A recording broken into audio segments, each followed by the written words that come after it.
Unified 911, anong matutulong namin sa'yo? Anya ti maitulong mi ken kapo. Anong may tatabang ko sa Unsay imo? akong ikatabang nimo? Ngini makadabang na misal ka no. Sa anumang wika o dialekto, may tulong na darating sa iyo.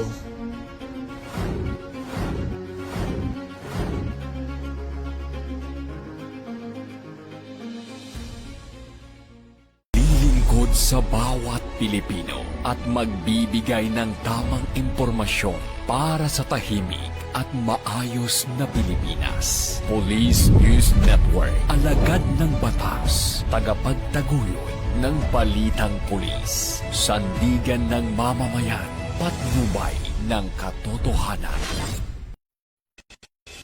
La Campo Crame, maghahatid ng pinakahuling kaganapan at nagbabagang balita. Ito ang PNN Police News Network. At ngayon, ang inyong mga tagapagbalita. Magandang araw, bagong Pilipinas. Ako ang inyong alagad ng batas, tagataguyod ng Balitang Pulis.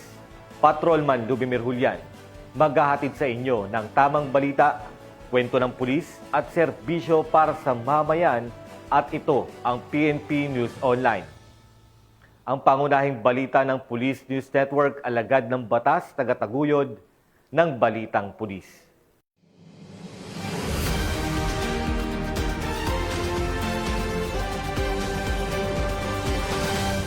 Narito ang mga balitang hatid ng ating PNN correspondents mula sa iba't ibang panig ng bansa.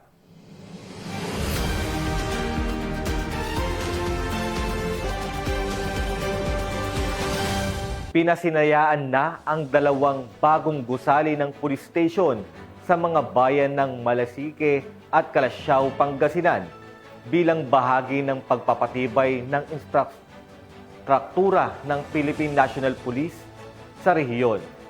Ang report mula kay Police Corporal Joanna Marie de los Santos. Pinasinayaan ng Police Regional Office 1 ang 2 bagong gusali ng istasyon ng pulis sa bayan ng Malasiki at Calasiao, Pangasinan bilang bahagi ng patuloy na pagpapalakas ng infrastruktura para sa mas maayos na paglilingkod sa komunidad. Ang naturang seremonya ay dinaluhan ng mga lokal na opisyal, PNP personnel at mga kinatawan mula sa iba't ibang sektor. Ang mga bagong gusali ay nilagyan ng modernong pasilidad na tutugon sa pangangailangan ng mga pulis at mamamayan, kabilang ang mas maluwag na receiving area, investigation rooms, holding rooms at mga opisina para sa administrative functions. Sa pamamagitan nito, inaasahang mas mapapabilis ang pagresponde sa mga insidente at mas mapapalakas ang ugnayan ng pulisya at komunidad. Binigyang diin ng panauhing pandangal at tagapagsalita na si Police Brigadier General Dindo R. Reyes, Regional Director ng Police Regional Office 1, ang kahalagahan ng makabagong pasilidad ng pulisya sa pagpapatupad ng epektibong batas at pagpapabuti ng serbisyo publiko. Ang pagpapasinaya sa 2 bagong gusali ng istasyon ay isang malaking hakbang tungo sa mas pinahusay na public safety services sa Pangasinan. Ipinapakita nito ang pagtitiyak ng PNP at lokal na pamahalaan na patuloy na pagbubutihin ang kalidad ng serbisyong ibinibigay sa taong bayan. Mula dito sa Ilocos Region, ako ang inyong PNN correspondent, Police Corporal Joanna Marie de los Santos, alagad ng batas, tagataguyod ng Balitang Pulis. Maraming salamat, Police Corporal de los Santos. Formal na pinasinayaan at pinasbasan ng Amulong Police Station ang bagong Community Police Action Center o COMPAC na magsisilbing karagdagang himpilan para sa mas mabilis na pagtugon sa pangangailangan ng komunidad. Yan ang balitang hatid ni Police Corporal Roldan Guiab. At binasbasan ang bagong Community Police Assistance Center o COMPAC sa Barangay Estacania, Amulong, Cagayan nito lamang ika-10 ng Desyembre ngayong taon.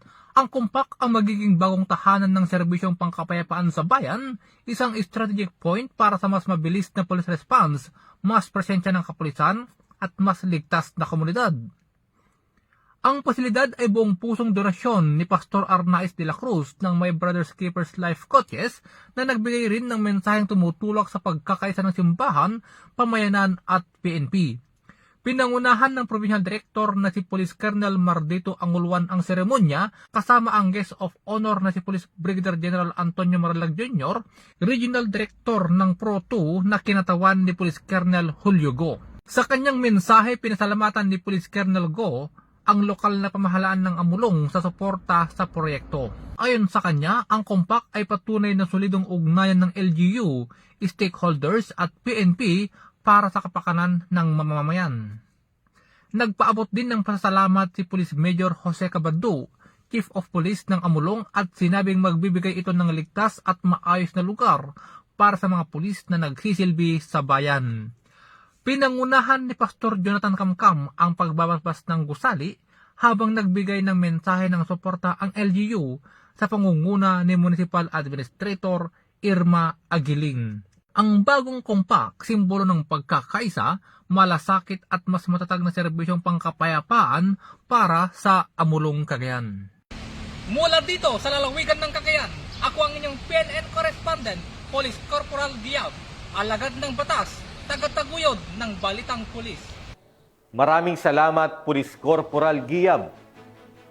Matagumpay na isinagawa sa Police Regional Office Bangsamoro Autonomous Region ang pagpupulong ng Regional Law Enforcement Coordinating Committee BARM, katuwang ang ibang mga kinatawan mula sa iba't ibang ahensyang pangsiguridad at pampamahalaan.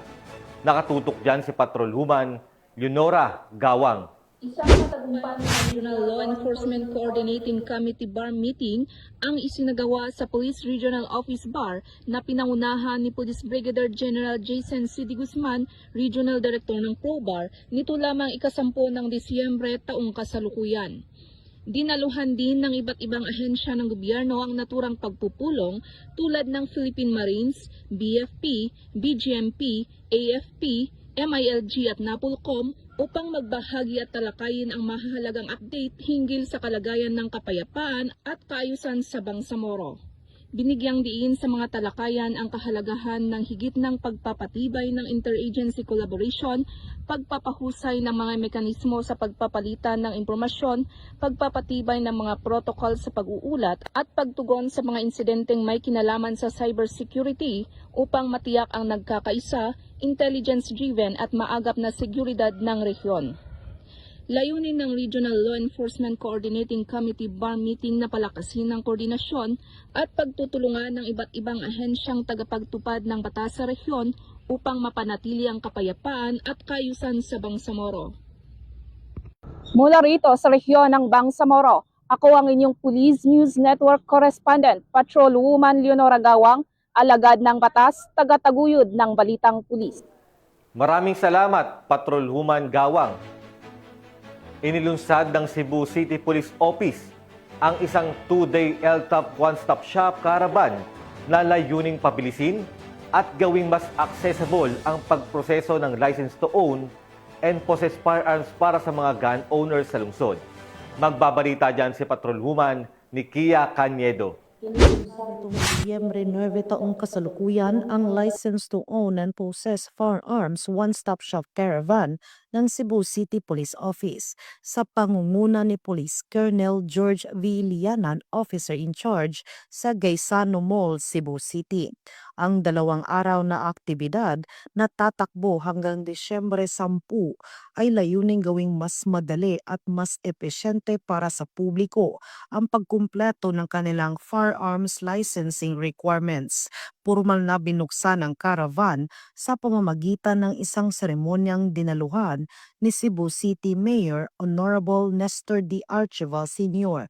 na nanguna sa ceremonial kick-off. Pinuri ng alkalde ang inisyatiba ng CCPO at mga katuwang na ahensya sa pagdadala ng mahalagang serbisyo ng pamalaan ng mas malapit sa mga mamamayan. Idinisenyo ang LTOP One-Stop Shop Caravan para pagsamasamahin sa iisang lugar ang iba't ibang proseso para sa pagkuha, pag-renew o pag-update ng firearm licenses. Sa pamamagitan nito, nababawasan ang oras at gastos ng mga aplikante habang tinitiyak na sumusunod sila sa tamang legal na proseso ng responsableng pagmamayari ng baril. Kasabay nito, suportado rin ng programa ang kampanya ng CCPO laban sa paglaganap ng loose firearms na nakarehistro sa Firearms and Explosives Office database sa paghimok sa mga gun owners na ayusin at irehistro ang kanilang mga arma. Higit na napapalakas ang kampanya ng PNP para sa mas ligtas na komunidad at maiwasan ang maling paggamit ng hindi rehistradong baril. Ang LTAP One Stop Shop Caravan ay isang malinaw na patunay ng pangako ng CCPO na gawing mas madali at mas epesyente ang serbisyong pampubliko habang pinatitibay ang ugnayan at pagtitiwala sa pagitan ng pulisya at mga mamamayan. Mula dito sa Cebu City Police Office, ako yung Police News Network Correspondent, Patrolwoman Nikia Cañedo, alagad ng batas, tagataguyod ng Balitang Pulis. Maraming salamat, Patrolwoman Cañedo.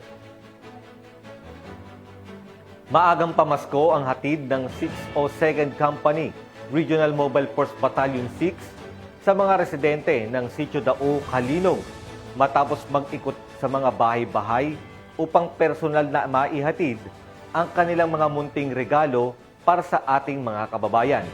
Yan ang magandang balitang hatid ni Patrolwoman Ledilyn Bansagon. Sa pagpipili ng Paskuhan, muling napatunayan ang tunay na diwa ng Pasko ay ang pagbibigay, pakikipagkapwa at pagsasama-sama ng komunidad. Ramdam ng Sitio Dao, Barangay Alibunan, Kalinog, ang saya at pag-asa ng personal na bumisita ang 602nd Company RMFB 6 sa pangunguna ni Police Captain Roy C. Compe, officer in charge, dala ang mga handog at sariling tinig upang maghatid ng ligaya sa mga piling pamilya. Ang nasabing aktibidad ay ginanap nito lamang ika-9 ng Disyembre taong kasalukuyan. Hindi alintana ang layo ng paglalakbay.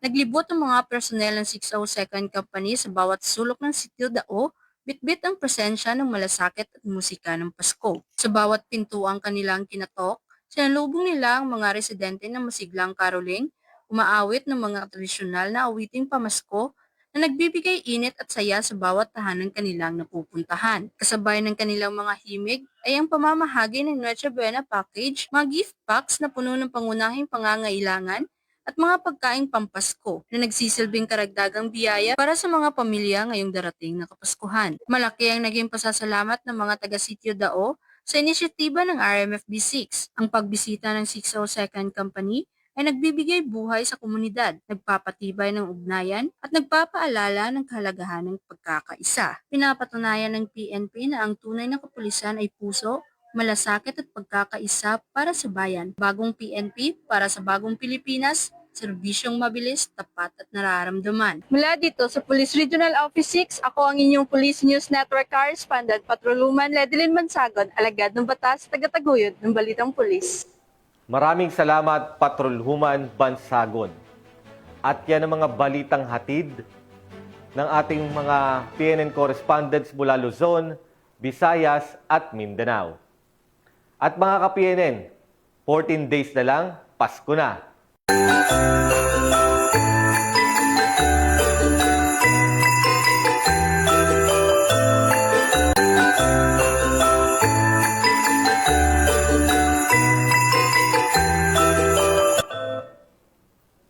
At sa ngalan po ng pamunuan ng Philippine National Police, sa pangunguna ng aming Acting Chief PNP, Police Lieutenant General Jose Melencio Nartates Jr. at sa pamumuno ni President Ferdinand Bongbong Marcos Jr., kami ay maglilingkod sa bawat Pilipino at magbibigay ng tama at balanseng balita. Mula rito sa tanggapan ng tagapag-unay ng Pambansang Pulisya, ako ang inyong alagad ng batas tagataguyod ng Balitang Pulis, Patrolman Lubimir Julian, maghahatid ng tamang balita, kwento ng pulis at serbisyo para sa mamayan, at ito ang PNP News Online. Ang pangunahing balita ng Police News Network. At ito ang bagong PNP para sa bagong Pilipinas, serbisyong mabilis, tapat at nararamdaman.